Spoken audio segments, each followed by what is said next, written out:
Vamos a continuar con el estudio de sistemas de congruencias. La clase pasada habíamos visto un ejemplo de este resultado. Habíamos visto que si tenemos un sistema de congruencias, entonces el sistema va a tener solución si cada par de congruencias tiene solución. Y para cada par de congruencias nosotros ya sabíamos un criterio que era que el máximo común divisor entre los módulos puede dividir a la resta de los términos independientes. Y además este teorema también nos dice algo muy importante, nos dice que cualesquiera dos soluciones van a ser congruentes, módulo el mínimo común múltiplo de los módulos. Bien, entonces empecemos primero viendo esta parte, que cualesquiera dos soluciones son congruentes módulo el mínimo común múltiplo de los módulos. Entonces supongamos primero que tenemos S y S es una solución.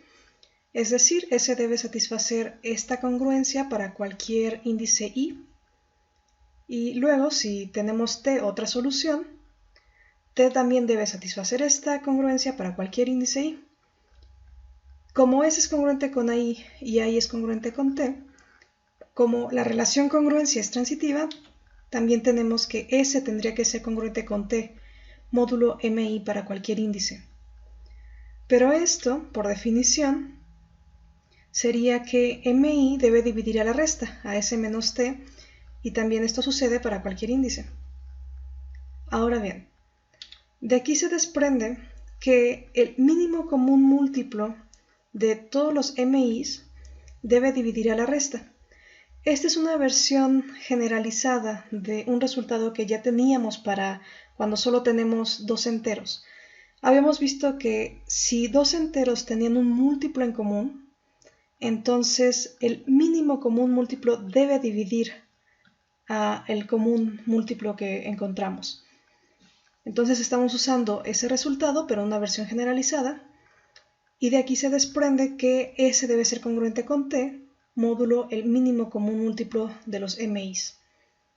Ahora bien, por otra parte, si tomamos un elemento en la misma clase de equivalencia de S, módulo el mínimo común múltiplo, tenemos en particular que el mínimo común múltiplo debe dividir a la resta.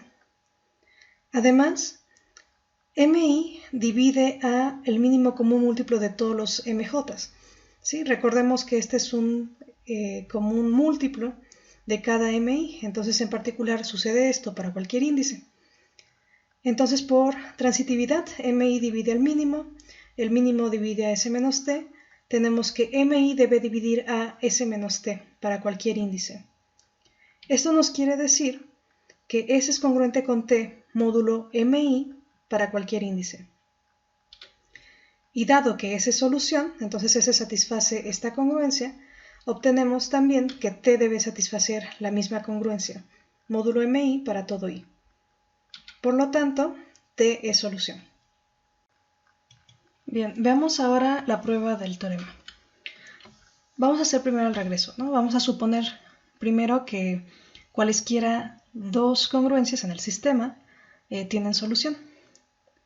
Entonces, para hacer esto vamos a proceder por inducción. Si k es igual a 2, entonces el resultado se sigue, porque ya habíamos probado la versión particular cuando solo tenemos dos congruencias. Entonces nuestra hipótesis de inducción ahora va a ser, vamos a suponer que el recíproco del teorema se cumple para sistemas que tengan a lo más k menos 1 congruencias, y además vamos a suponer que el sistema original satisface esta condición, que el máximo común divisor entre MI y MJ divide a la resta de AI menos AJ, y esto sucede para cualesquiera índices entre 1 y K. Entonces, por hipótesis de inducción, las primeras K menos 1 congruencias son equivalentes a esta primer congruencia que aparece aquí, donde S es una solución particular de las primeras K menos 1 congruencias. Entonces, para encontrar las soluciones del sistema completo, pues tenemos que calcular las soluciones en común de estas dos congruencias, las que son soluciones primero de las K menos 1 congruencias y que sean soluciones de la última, de la que nos falta. Bien, ahora, ya lo que tenemos ahora es un sistema de solo dos congruencias. Y para esos sistemas nosotros ya habíamos encontrado una manera de decir cuándo tenían solución o no. habíamos visto que debe pasar que el máximo común divisor entre los módulos, en este caso el mínimo común múltiplo desde m1 hasta mk-1 y mk, debe dividir a la resta de los términos independientes, que en este caso son s menos ak. Bien, para eso vamos a tomar un índice i más chico que k, estricto, y como S es solución de las primeras k menos 1 congruencias, se tiene que S debe ser congruente con AI módulo MI. Entonces debe existir un entero TI de manera tal que S se escriba como AI más la suma de TI MI. Y esto para índices entre 1 y k menos 1.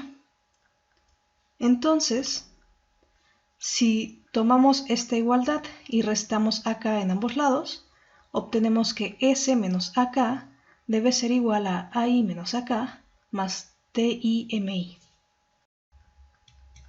Ahora bien, por hipótesis, el máximo común divisor de MI con MK divide a AI menos AK. Y el máximo común divisor también de MI con MK, en particular divide a MI. Y si divide a MI, pues divide a cualquier múltiplo, en este caso TI MI. Entonces de aquí tenemos que el máximo común divisor de MI con MK debe dividir a S menos AK, y esto para índices entre 1 y k menos 1. Esto se debe por la igualdad anterior. Estamos viendo que MI, el máximo común divisor de MI con MK divide este primer término y también divide este segundo término, entonces debe dividir a la combinación lineal, entonces divide a S menos AK. Bien. Entonces, por la versión generalizada que platicamos previamente del mínimo común múltiplo, este es un múltiplo en común de todos estos enteros para índices i entre 1 y k menos 1. Entonces, el mínimo común múltiplo de todos ellos debe dividir a s menos k.